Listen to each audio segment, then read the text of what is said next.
Manso e suave é Cristo chamando, chama por ti e por mim. Graças a Deus, nos reencontramos nessa belíssima manhã de quarta-feira, hoje 9 de setembro. Hoje celebra-se o dia do administrador e dia do veterinário.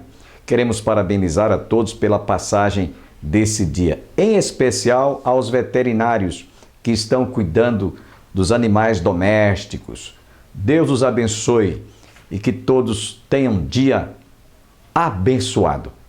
O programa Opção para a Vida nessa manhã, dentro de mais alguns instantes, estará trazendo a primeira parte de um estudo que nós ministramos em nosso templo sobre santidade, uma vida saudável, uma vida com saúde, baseada inclusive na celebração da ceia.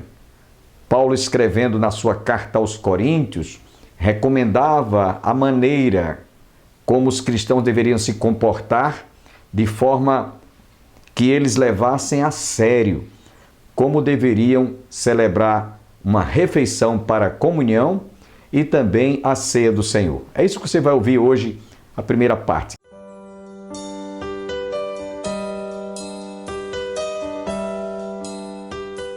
Nós vamos estar trazendo um estudo com o seguinte tema: santidade, procurando o bem-estar da alma ou da saúde das nossas almas. E nós vamos ler, embora que o texto que nós vamos estar ministrando a palavra nesta noite será apenas os versos 1 Coríntios, capítulo 11, versos 28 a 32, mas esse texto não pode ficar sem nós considerarmos o que antecedia a celebração da ceia do Senhor. E é importante você, nesta noite, continuar com a sua Bíblia aberta para que nós possamos estudar o que a igreja, nos seus primórdios da sua história, fazia antes da Santa Ceia. Nós vamos ler agora 1 Coríntios capítulo 11, nós vamos ler a partir dos versos 17 em diante. Leamos: nisto, porém, que vou dizer-vos, não vos louvo, porquanto vos ajuntais, não para melhor, senão para pior. Porque antes de tudo, ouço que quando vos ajuntais na igreja, há entre vós dissensões, e em parte creio, e até importa que haja entre vós heresias, para que os que são sinceros se manifestem entre vós. De sorte que quando vos ajuntais num lugar, não é para comer a ceia do Senhor, porque comendo cada um, toma antecipadamente a sua própria ceia, e assim um tem fome e outro embriaga-se. Não tendes porventura casas para comer e para beber? Ou desprezais a igreja de Deus e envergonhais os que nada têm? Que vos direi? Louvar-vos-ei? Nisso não vos louvo, porque eu recebi do Senhor o que também vos ensinei, que o Senhor Jesus, na noite que foi traído, e tendo dado graças, tomou o pão e partiu e disse: tomai e comei, isto é o meu corpo que é partido por vós, fazei isto em memória de mim. Semelhantemente, depois também de cear, tomou o cálice, dizendo: este cálice é o Novo Testamento no meu sangue, fazei isto todas as vezes que o beberdes, em memória de mim. Porque todas as vezes que comerdes este pão e beberdes este cálice, anunciais a morte do Senhor até que venha. Portanto, qualquer que comer este pão ou beber o cálice do Senhor indignamente, será culpado do corpo e do sangue do Senhor. Examine-se, pois, o homem a si mesmo, e assim coma deste pão e beba deste cálice. Porque o que come e bebe sem indignamente, come e bebe juízo, come e bebe para a sua própria condenação, não discernindo o corpo do Senhor. Por causa disso há entre vós muitos fracos e doentes e muitos que dormem. Porque se nós nos julgássemos a nós mesmos, não seríamos julgados. Mas quando somos julgados, somos repreendidos pelo Senhor, para não sermos condenados com o mundo. Portanto, meus irmãos, quando vos ajuntais para comer, esperai uns pelos outros. Mas se algum tiver fome, coma em sua casa, para que vos não ajunteis para condenação. Quanto às demais coisas, ordena-las-ei quando for ter convosco. Tomamos como base os versos 28 a 32, mas nós temos que ver antes disso o que era que antecedia a celebração da ceia do Senhor, a qual nos fala da sua morte, da sua crucificação, ali no Calvário, para a remissão dos nossos pecados. Devo salientar algo muito importante para você que está conosco. Antes da celebração da ceia, nos primórdios da sua história, era celebrada uma refeição, como uma espécie de um jantar. O propósito era que houvesse koinonia. No grego, essa palavra significa comunhão. Esse era o sentido dessa reunião. Esse era o propósito de se celebrar um jantar, onde os irmãos conversavam e depois degustavam uma refeição. Só que, naquela ocasião em que eles estavam reunidos para celebrar aquele jantar, que era para estarem todos num espírito de comunhão, alguns mais espertos lançavam a mão antes e comiam aquilo que estava desejoso de comer, que, como a gente costuma dizer, que o estômago suporta, e às vezes até caíam no erro da glutonaria. E o pior é que alguns cristãos que estavam naquela ocasião da ceia, daquele jantar, não restava comida. Interessante, né? Vocês já prestaram atenção que isso acontece em certas festas de casamento? Eu tenho participado de algumas festas de casamento e aniversário em que as pessoas, quando passa aquela bandeja, eles vão logo pegando o que podem. E às vezes não se lembram que outros gostariam de degustar aquele salgadinho, aquela fatia de bolo, e alguns sequer provam, porque aqueles mais espertos foram lá e comeram, e portanto isso trouxe uma certa dificuldade até para os anfitriões da festa, porque disseram, olha, faltou comida, mas por quê? Por causa de alguns glutões. E isso era um problema que havia na igreja lá de Corinto. E é por isso que Paulo fala lá, como nós vimos, quando vos ajuntais, não é para melhor, e sim para pior, por causa deste problema.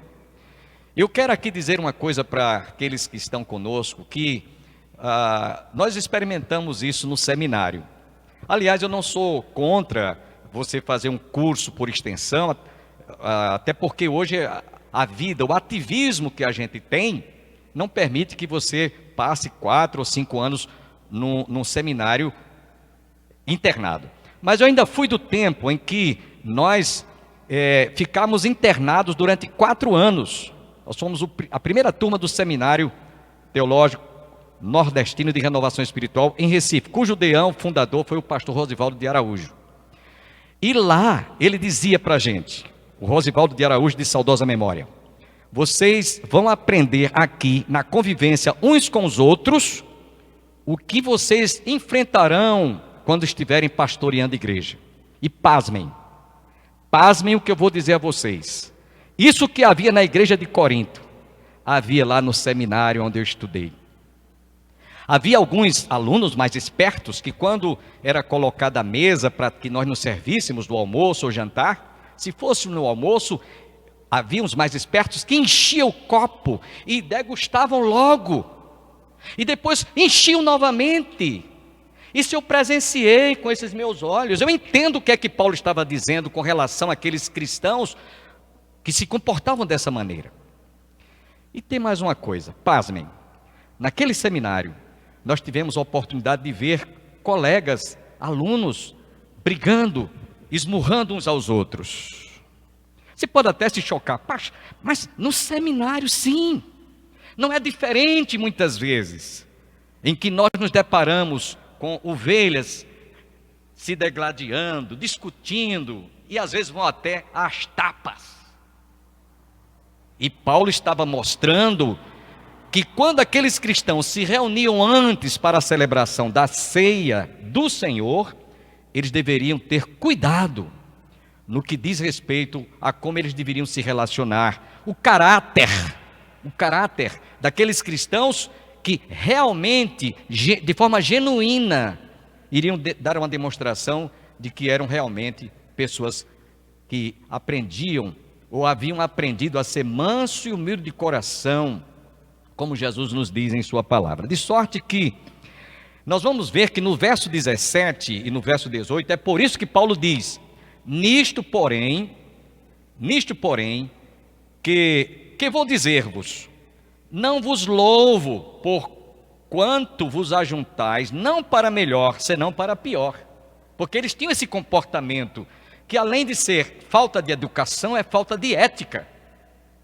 Então, Paulo diz aqui, porque antes de tudo, não para melhor, senão para pior, porque antes de tudo, ouço que quando vos ajuntais na igreja, há entre vós dissensões, e em parte eu creio, porque Paulo trata dessa questão antes mesmo de falar sobre a segunda celebração da ceia do Senhor. Por quê? Pergunto, por que Paulo trata antes? Porque havia esse comportamento desordenado, antiético. E quando eu falei para vocês que no seminário que eu estudava, a turma tinha esse tipo de comportamento, alguns tinham esse tipo de comportamento. Então o que é que o Deão fez? O Deão passou a servir o prato feito, o PF. Então agora cada um recebia o seu copinho com seu suco e o prato feito. Corrigiu o problema, que não era preciso fazer isso se cada um pensasse antes de si, pensasse nos outros. Entenderam? Então naquela igreja havia esse tipo de comportamento. Por causa dessa carnalidade, do egoísmo e também de um pecado chamado glutonaria, em que há muitos crentes hoje que são verdadeiros glutões. Esse pecado chama-se glutonaria. Alguns estavam presos por esse pecado. Eles não pensavam no seu próximo, como Jesus disse, amai-vos uns aos outros, amai o vosso próximo como a si mesmo. Isso aí não estava nem na cartilha, né?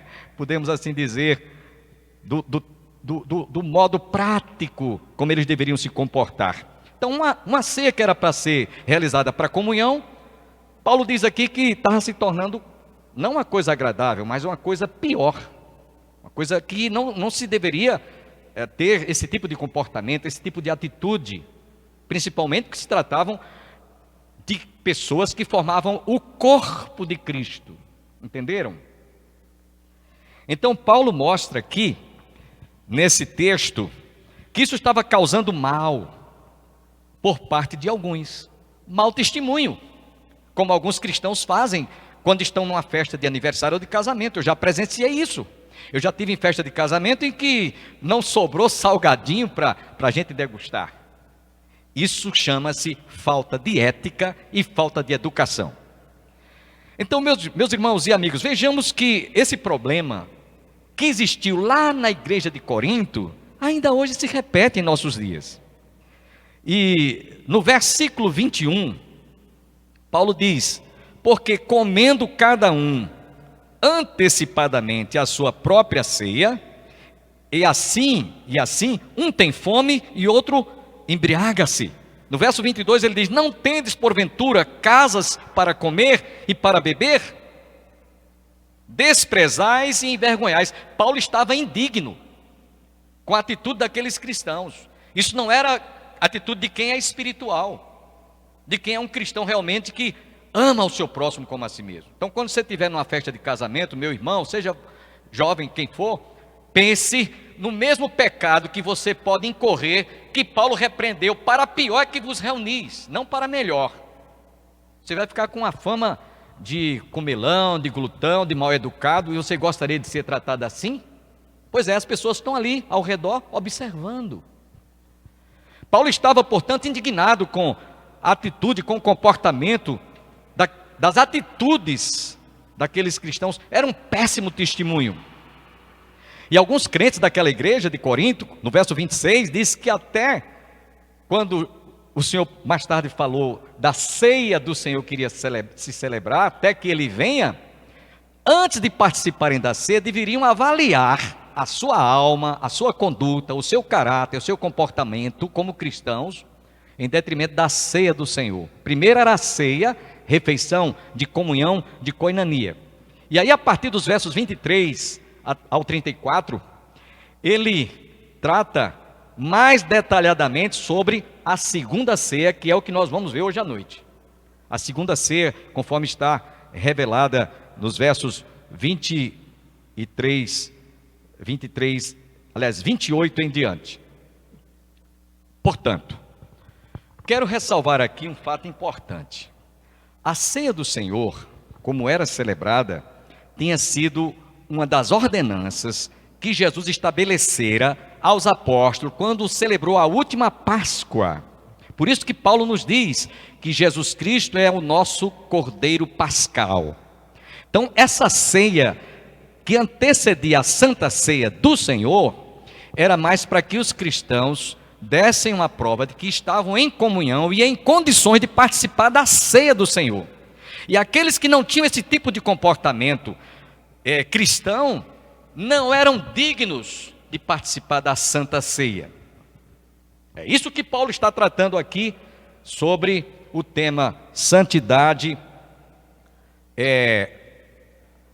a saúde, podemos assim dizer, para a nossa alma. Porque quem participa da ceia é porque sua alma está realmente com saúde, né? Sua alma está bem, né? Bem com Deus. O próprio Rosivaldo de Araújo, ele dizia que dificilmente alguém poderá vencer quando você está de consciência em paz com Deus, consigo mesmo e com o seu próximo. Dificilmente alguém perderá alguma ou terá alguma desvantagem. E aí, meus irmãos, nos versos 23 ao 34, ele trata detalhadamente sobre a segunda ceia, que é o que nós vamos trabalhar nessa noite. Então ele apresenta que essa desordem, que está nos versos anteriores 23 a 27, ele apresenta essa ordenança, que vai tratar da Santa Ceia, como demonstração de que aquela cerimônia da Santa Ceia não é apenas simplesmente uma cerimônia religiosa, mas ela é, antes de tudo, uma cerimônia espiritual, e só deve participar da Santa Ceia aqueles que estejam realmente em comunhão, não só com o próximo, mas com Deus, uma comunhão vertical e horizontal. E às vezes, eu quero abrir aqui um parênteses, o marido não está bem com a esposa não está bem com o marido, os pais não estão bem com os filhos não estão bem com os pais, e é preciso primeiro haver uma reconciliação, para depois então eles poderem participar de modo digno da ceia do Senhor. E aí Paulo vai tratar agora, exatamente a partir dos versos 28, outra coisa também importante: nós não acreditamos no que muitos religiosos ensinam e pregam, a doutrina da transubstanciação. Jesus não está ali tal qual foi crucificado, corpo e sangue, não. Ele diz: fazer isto todas as vezes que comerdes e beberdes, em memória de mim. Em memória. Até que ele venha. Nós lembramos lá no livro do Apocalipse, aquele que vem, que prometeu que virá nos buscar, não tarda a chegar. Então, até enquanto a igreja estiver aqui militante, nós estaremos celebrando a ceia do Senhor, até que ele venha. É um símbolo apenas, simbolicamente falando, como o cordeiro no Velho Testamento simbolizava Jesus, como como o Shabat, ou o sábado que eles guardavam, simbolizava Jesus. Eu não preciso de guardar dia de sábado ou Shabat, porque Jesus disse a todos nós: vinde a mim todos vós que estáis cansados e oprimidos, eu vos aliviarei, tomai sobre vós o meu jugo e aprendei de mim, que sou manso e humilde de coração. Então, Jesus é que é o nosso descanso, não um Shabat. Mas voltando aqui ao texto, então, a ceia simbolizava o corpo de Jesus, que foi dilacerado na cruz, e o sangue derramado. Nada de transubstanciação, como muitos ensinam e pregam. Então, vejam que esse tema que apresentaremos, o conteúdo todo está embasado nessa ceia, segunda ceia. Primeira e a segunda. Primeira era koinonia, comunhão entre os irmãos. A segunda, comunhão com o Senhor. E aí é por isso que nós vamos ver o tema do nosso estudo, procurando o bem da nossa alma, santidade, ou a saúde da nossa alma. Aí eu pergunto, quem não gosta de se sentir bem fisicamente, saúde, ser bem sucedido nos negócios, ser bem sucedido no casamento, ser bem sucedido nos projetos de vida, quem não se sente bem? Será que você casou pensando em ter o seu casamento ser um fracasso? Será que você está fazendo faculdade esperando todos os anos ser reprovado? Não, todos nós temos um objetivo, temos um foco, temos um propósito, queremos chegar lá. O nosso alvo é concluir o curso, é concluir o desfecho final, o enlace matrimonial de quem está nessa preparação para o casamento, e assim sucessivamente. Saúde física, em todos os aspectos, no trabalho, no casamento, na família, enfim, tudo que você faz, espera ser bem sucedido. E aí eu quero aproveitar essa comparação e dizer para você, de igual modo, você como cristão, eu como cristão, todos nós como cristãos, devemos ter sim, uma preocupação como é que vai a saúde da nossa alma. Nós estamos bem realmente conosco, com o nosso próximo e diante do nosso Deus? Como é que você está vivendo? Como é que você está se comportando? Qual é o caráter que você tem como cristão? Que vida você leva para demonstrar que realmente está em comunhão com os seus que o cercam e com Deus? A primeira ceia era para eles darem uma demonstração de comunhão horizontal entre os irmãos. A segunda, comunhão com o Senhor. E só poderia participar da segunda ceia, só deveria participar da segunda ceia aqueles que realmente estivessem em comunhão, não estivessem tendo esse comportamento de carnalidade. Isso é carnalidade. É por isso que no verso 28, Paulo diz assim, ele chama a atenção: examine-se, pois, o homem a si mesmo, e assim coma deste pão e beba deste cálice. Eu estava lendo e preparando esse sermão, e verifiquei um fato interessante que é digno de nós chamarmos a atenção. O cristão, antes de tomar a Santa Ceia, ele deve fazer um exame de consciência. No grego, a palavra que é usada para examinar-se a si mesmo é dokimatezo. Eu não sei traduzir se é rápido ou se é realmente soletrando, mas a palavra é essa. No grego, a palavra dokimatezo significa comunhão, significa introspecção, significa você examinar o que está dentro, não a aparência, porque Deus vê, o homem vê a aparência, porém Deus vê o coração. E essa palavra que Paulo diz aqui, examine-se, pois, o homem a si mesmo, e assim coma deste pão e beba deste cálice. Paulo estava mostrando que nós devemos fazer um exame rigoroso. Rigoroso, essa é a expressão na palavra em grego, não é? Examinar-se a si mesmo, é um exame rigoroso. Eu quero abrir aqui um parênteses para dizer uma coisa que às vezes acontece. Alguns membros da igreja me procuram: pastor, eu tive uma discussão hoje com meu marido, tive uma discussão com meu pai, tive uma discussão com meu filho, com meu vizinho, e eu, portanto, não vou tomar a ceia. Não fique achando que eu estou em pecado.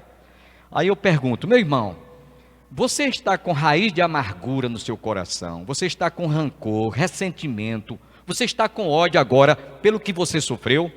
E geralmente essas pessoas dizem, não, pastor, eu estou bem, agora é porque eu me constrangi, a gente discutiu, e tivemos assim um clima hostil.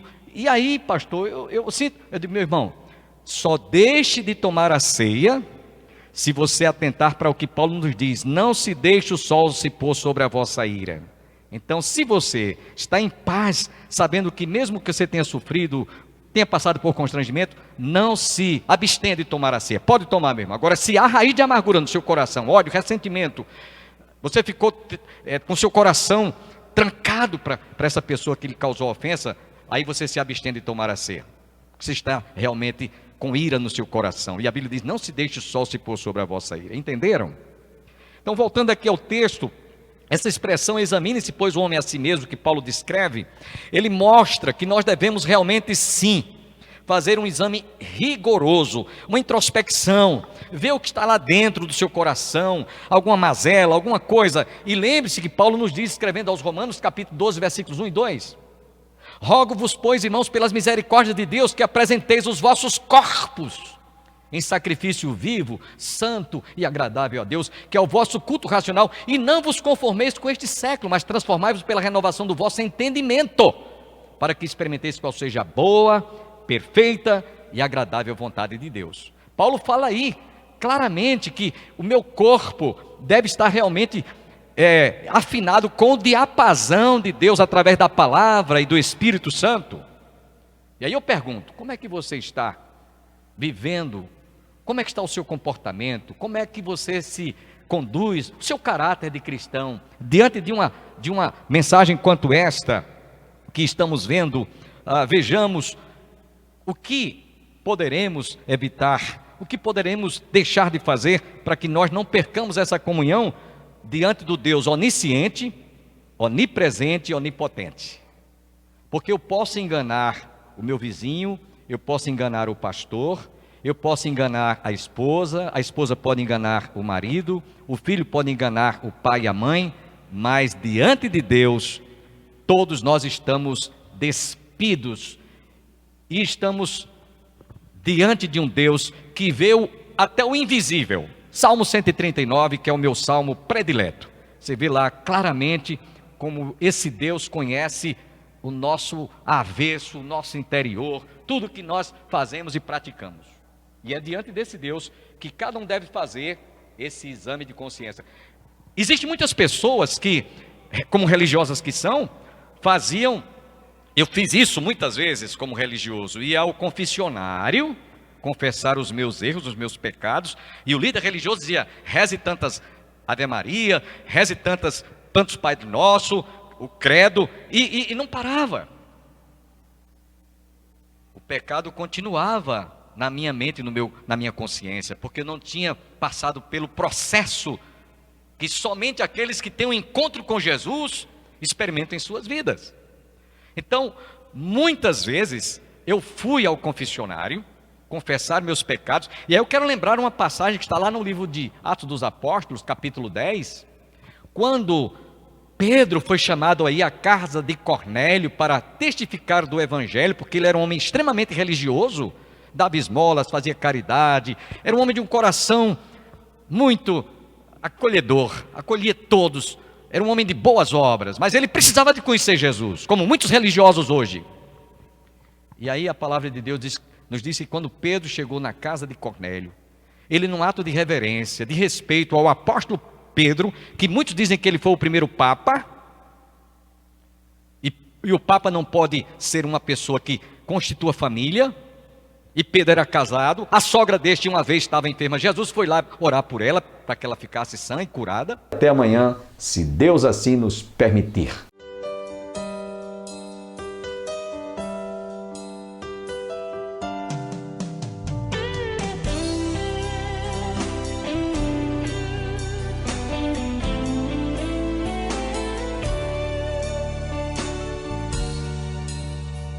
Manso e suave é Cristo chamando, chama por ti e por mim.